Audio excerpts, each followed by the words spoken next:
Hello everyone, welcome to my channel वांगशान happy moment.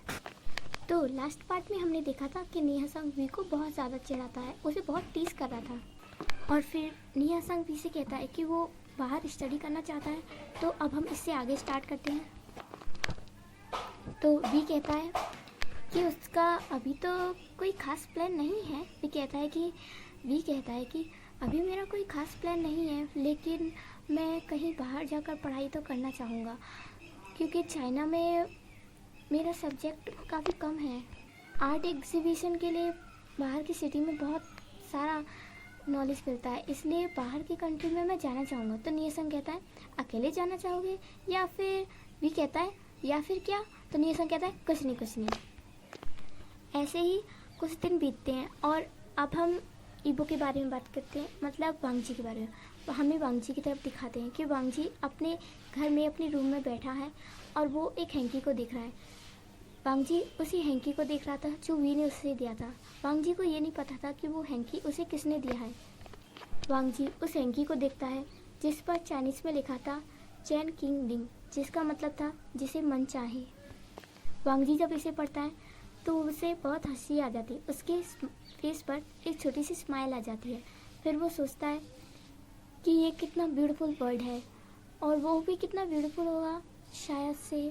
फिर वो सोचता है कि मुझे अपनी मम्मा से बात करनी चाहिए। फिर वो मिसेस लान के पास जाता है और उनका डोर नॉक करते हुए कहता है मम्मा क्या मैं आ जाऊँ? तो मिसेस लान कहते हैं माय लिटिल बेबी, तुम्हें आने के लिए पूछने की ज़रूरत थोड़ी है, अंदर आओ। तो वांगजी कहता है मम्मा आपने कहा था कि लान्स लाइफ में एक ही बार प्यार करते हैं। तो मिसेस लान कहती हैं हाँ मेरे प्यारे वांगजी, ये बात याद रखना कि लान सिर्फ लाइफ में एक ही बार प्यार करते हैं, और अगर किसी से फर्स्ट लव हो जाए तुम्हें तो उसे ये अपना लाइफ पार्टनर मान लेना और उसे जल्दी से प्रपोज भी कर देना। तो वांगजी कहता है इतनी जल्दी? तो मिसेस लान कहती है कि तुम्हें अभी इतनी जल्दी लग रहा है, जब तुम्हें प्यार होगा ना तब देखना। और मैंने तुम्हें बताया था ना कि तुम्हारे फादर ने मुझसे कैसे शादी की थी। तो वांगजी कहता है हाँ मुझे पता है। फिर हमें मिसेस लान और वांगजी के डैड की कहानी बताते हैं कि स्टार्टिंग में मिसेस लान और मिस्टर लान दोनों एक ही कॉलेज में पढ़ते थे, वांगजी के मॉम डैड। और जब मिस्टर लान को वांगजी की मम्मा से प्यार हुआ तो उन्होंने बहुत जल्दी शादी के लिए प्रपोज किया, लेकिन उस टाइम मिसेस लान तैयार नहीं थी और फिर भी वांगजी के डैड ने उनसे ज़बरदस्ती शादी कर ली, फोर्स मैरिज, अरेंज मैरिज के बहाने। स्टार्टिंग में तो वो उन्हें लाइक नहीं करती थी, लेकिन उन्हें भी धीरे धीरे प्यार हो गया। तो हम वांगजी के पास आते हैं। वांगजी कहता है कि हाँ मुझे पता है डैड ने आपसे ज़बरदस्ती शादी की थी ना, क्योंकि वो आपसे फर्स्ट लव करते थे। तो मिसेस लान कहती है हाँ, और हाँ मैं तुमसे बोल देती हूँ अगर तुम्हें किसी से फर्स्ट लव हो ना तो उससे इतनी जल्दी ऐसे शादी मत करना, पहले उसके साथ टाइम बिताना, उसे अपने प्यार में पढ़ना, अपने प्यार में उसे पूरा पागल कर देना अपनी तरह, फिर उसे शादी के लिए प्रपोज करना। वांगजी कहता है ये तो बहुत लेट हो जाएगा। तो मिसेस लान कहती है लगता है हमारे वांगजी को कोई मिल गया है। तो वांगजी कहता है नहीं मम्मा अभी तो नहीं मामा। तो मिसेस लान कहती है हाँ। तो वांगजी कहता है कुछ टाइम पहले ना मुझे किसी ने कैंडी दी, लेकिन मुझे पता नहीं वो किसने दी। तो मिसेस लान कहती है तुमने खाई तो नहीं? तो वांगजी कहता है नहीं, पर उस लड़के ने मेरी हेल्प की थी, मुझे ना कुछ लड़कियाँ टीज कर रही थी तो उसने मेरी हेल्प की। तो मिसेस लान कहती हैं उन लड़कियों ने कुछ कहा तो नहीं? तो वांगजी कहता है नहीं, लेकिन मेरी क्लास की लड़कियाँ बहुत मतबीज है, बहुत ही ज़्यादा, इतनी ज़्यादा बुरी लड़कियाँ मैंने कहीं नहीं देखी, मैं उनमें से किसी से भी बात नहीं करूँगा। मिसेस लान कहती हैं अच्छा ठीक है, और बताओ तुम्हारा स्कूल टाइम तो अच्छा चल रहा है ना? तो वांगजी कहता है अच्छा ही है, पर आजकल टेस्ट बहुत ज़्यादा होते हैं और फिर टीचर डांटते हैं। तो मिसेस लान कहते हैं अच्छे से पढ़ाई करो तो तुम्हें डांट नहीं पड़ेगी। तो वांगजी कहता है आपको पता है ना मुझे पढ़ाई नहीं पसंद, बस मैं तो अच्छा सा म्यूजिशियन बनना चाहता हूँ और दूसरे कंट्री में जाकर एग्जीबिशन करूँगा अपनी म्यूज़िक का, मैं तो बहुत अच्छे अच्छे सॉन्ग गाऊँगा। तो मिसेस लान कहती है बुद्धू, तो फिर कंपनी कौन संभालेगा तुम्हारे डैड की? तो वांगजी कहता है भाई है ना। तो मिसेस लान कहते हैं हाँ भाई है, उसकी वजह से तो तुम बच रहे हो।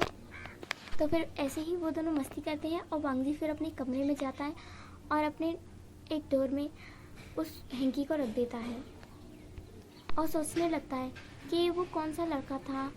मैंने उस दिन उसका फेस भी नहीं देखा, कौन हो सकता है। और वांग जी ऐसे ही सोचता रहता है। अब हम आते हैं वी के पास।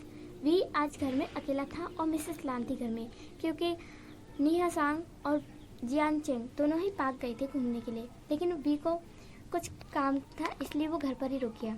फिर वो अपनी क्लास के बारे में सोचता है और अपना काम करने लगता है। और वो अपने कमरे में बैठा था, अपना होमवर्क कर रहा था। तभी उसे एक ड्राइंग याद आई, तो वो ड्राइंग करने लग गया। फिर उसे ड्राइंग का एग्ज़ाम याद आया कि इस साल ड्राइंग का एग्ज़ाम कैसा था, और वो फिर हंसने लगता है। तो हमें एक फ्लैशबैक दिखाते हैं ड्राइंग के एग्ज़ाम के दिन वाला। ड्राइंग का एग्ज़ाम था। उस दिन स्टूडेंट एक ऐसी प्लान बनाते हैं कि टीचर कुछ देर के लिए बाहर चले जाते हैं। फिर वी के जो क्लासमेट थे, जो उसके आसपास की बेंच पर बैठे थे, वो सारे वी से अपनी ड्राइंग बनवाने आ जाते हैं। और वी तो अपनी ड्राइंग पहले ही कंप्लीट कर चुका था, तो वो उनकी ड्राइंग में हेल्प कर देता है, किसी के कलर भर देता है, किसी की ड्राइंग को कंप्लीट करता है। ऐसे ही उसके पास काफ़ी सारी भीड़ हो जाती है। तभी वी के पीछे से एक हाथ आता है और वो वी से कहता है कि वी मेरी भी ड्राइंग बना दो। तो वी पीछे मुड़कर देखता है तो वो वांग जी था। तो वांग जी कहता है, हे चाइल्ड, बच्चे तुम हो, तुम अच्छी ड्राइंग करते हो, मुझे पता नहीं था, मेरी भी ड्राइंग बना दो ना। वैसे मैंने बना तो दिया, पर इसमें कलर कर दो। तो वी देखता है तो वो बस कर देता है। तो वांग जी का फ्रेंड आता है और उसे साथ ले जाता है। तो वी वांग जी की ड्राइंग को देखने लगता है। वांग जी ने कुछ फ्लावर्स बनाए थे जिनमें कलर भरना रह गया था, और एक ड्राइंग बनानी थी उनको जो कि एक ह्यूमन की थी, कोई भी बॉय बनाना था। तो वी जब देखता है कि उसने बॉय की जगह पर पूरा कंकाल बना दिया था, तो वी को हंसी आ जाती है और वो एक छोटी सी स्माइल करते हुए बोलता है कि ये इंसान है या कंकाल। मतलब क्या।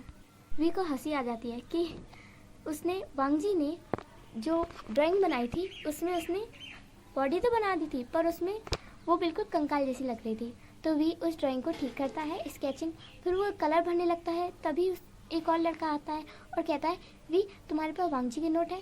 तो वी कहता है हाँ। तो वो वांग जी की ड्राइंग को लेकर चला जाता है। तो वी उदास हो जाता है कि वो वांग जी की ड्राइंग को पूरा नहीं कर पाया।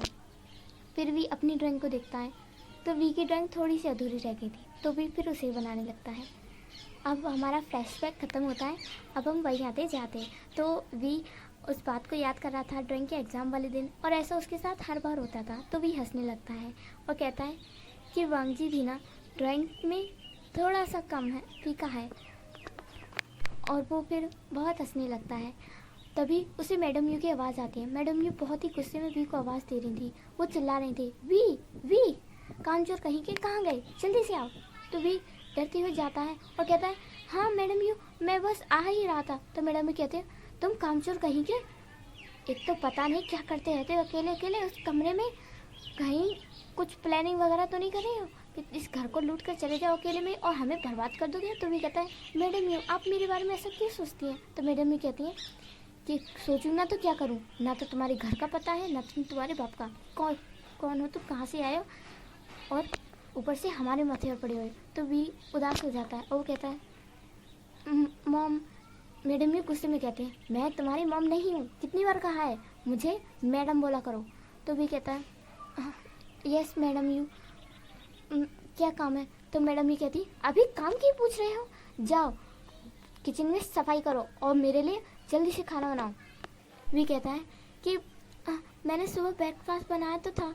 तो मैडम ये कहते हैं, ब्रेकफास्ट बनाने से काम हो जाएगा क्या, जल्दी से जाओ। तो भी कहता है, जी मैडम यू। और वी किचन में जाता है तो उसकी आंखों से आंसू निकल आते हैं, क्योंकि वी को अब बहुत ज़्यादा डांट पड़ती थी। मैडम यू बात बात पर वी पर गुस्सा करती थी, और घर में कोई नहीं होता था तो सारा काम वी से ही करवाती थी। वी इस बात पर सैड होता है और कहता है कि कुछ नहीं, एक दिन आएगा जब वो भी अपनी मर्ज़ी की लाइफ जिएगा। ऐसे ही दिन बीतता है और रात के समय वी एक सपना देखता है जिसमें वी बहुत छोटा है और उसे कोई मार रहा है, और वी बस ये कह रहा है कि नहीं नहीं मैंने ऐसा कुछ नहीं किया, नहीं आप मेरा बिलीव तो कीजिए, नहीं मैंने ऐसा कुछ नहीं किया, आप मेरा भरोसा तो कीजिए, प्लीज़ प्लीज़ ऐसा मत कीजिए, मैं सच बोल रहा हूँ, मैंने ऐसा नहीं किया। ऐसे ही करते करते वी अपनी नींद से उठ जाता है और वो कहता है नहीं नहीं, मैंने कुछ नहीं किया, मैंने नहीं। वी बिल्कुल पसीना पसीना हो गया था, उसे इतना डरावना सपना आया। वी कहता है कि क्यों उस दिन मेरे साथ ऐसा हुआ और मैं आज यहाँ हूँ।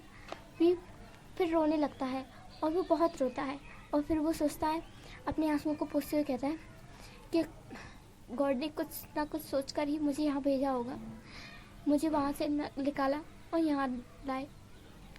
बस इस साल और बस मैं हाई स्कूल पास कर लूँ, फिर मैं अपनी मर्ज़ी की लाइफ जी सकूँगा। वी ने पहले ही प्लान कर लिया था कि वो हाई स्कूल पास करने के बाद एक कॉलेज में ज्वाइन होगा और हॉस्टल में ही रहेगा। और वी अपने पास्ट के लिए बहुत ही ज़्यादा परेशान रहता है। उसे अब नाइटमेयर भी आने लगे थे अपने पास्ट के। सुबह होती है तो वी जब नीचे जाता है तो उसे यानी दिखती हैं, तो वी यानी के पास जाता है और कहता है शीजिए आप कितने दिनों बाद आई हो। और वी यानी को हक करते हुए कहता है शीजिए मैंने आपको बहुत मिस किया। तो यानी भी कहती है मैंने भी और मैं तुम्हारे लिए गिफ्ट भी लाई हूँ। तो वी कहता है क्या सच में शीजिए? तो यानी कहती है हाँ, और ये देखो मैं तुम्हारे लिए बहुत अच्छी क्लॉथ भी लेकर आई हूँ। तो वी कहता है थैंक यू शीजिए। और फिर वो मैडम यू की तरफ देखता है जो कि वी को बहुत खुशी में देख रही थी। फिर वी कहता है कि शीजिए आपको मेरे लिए नहीं लाना चाहिए था, मेरे पास है ऑलरेडी। तो यानी कहती है कि इस बार मुझे ज़्यादा पैसे मिले इसलिए मैं ले आई और मुझे स्कॉलरशिप में इस बार एक्स्ट्रा स्कॉलरशिप मिली। तो वी खुश हो जाता है, कहता है कॉन्ग्रेचुलेशन। और फिर वी कहता है कि शीजी आप और कितने दिन रुकोगी? तो मिस यानी कहती है कि मैं बस यहाँ 2 दिन के लिए आई हूँ क्योंकि मुझे छुट्टी मिली है, उसके बाद मेरे एग्ज़ाम स्टार्ट हो जाएंगे, टेस्ट स्टार्ट होंगे और तुम्हारे भी तो टेस्ट स्टार्ट होने वाले हैं। तो वी कहता है हाँ स्टार्ट होने वाले हैं और इसलिए मुझे भी अब टाइम नहीं मिल पाता है शीजिए। तो यानी कहती है फिर भी अपना ख्याल रखना, खाना अच्छे से खाना और अब खूब रेस्ट भी करना। तो वी कहता है तो आज का पार्ट यहीं पे ख़त्म होता है। मैं नेक्स्ट पार्ट लाने की कोशिश करूँगी जल्द ही। और मुझे आपसे एक बात पूछनी है, मैं एक FF अपलोड करने की सोच रही हूँ, जानी FF, जिसमें शाहजहान बहुत ही ज़्यादा पॉजिटिव दिखाया जाएगा ईवो के लिए। इस जानी FF में शाहजहान ईवो के लिए बहुत ही ज़्यादा पॉजिटिव और टॉक्सिक दिखाया जाएगा। तो अगर आपको ऐसा FF सुनना है तो आप मुझे कमेंट कर सकते हो, मैं उसे जल्दी लाने की कोशिश करूँगी। अभी तो पहले मैं ये FF ख़त्म करूँगी, उसके बाद मैं जानी FF और लाऊंगी। अगर आपको ये FF सुनना हो तो कमेंट ज़रूर करना और मेरा FF सुनने के लिए बहुत बहुत थैंक यू। मैं आपसे जल्दी मिलूँगी एक बहुत ही अच्छा पार्ट लाते हुए। आज का पार्ट जैसा भी लगा हो बताना, मुझे पता है कि कुछ खास नहीं है पर मैं कोशिश करूँगी अच्छा पार्ट बनाने की। Thank you so much.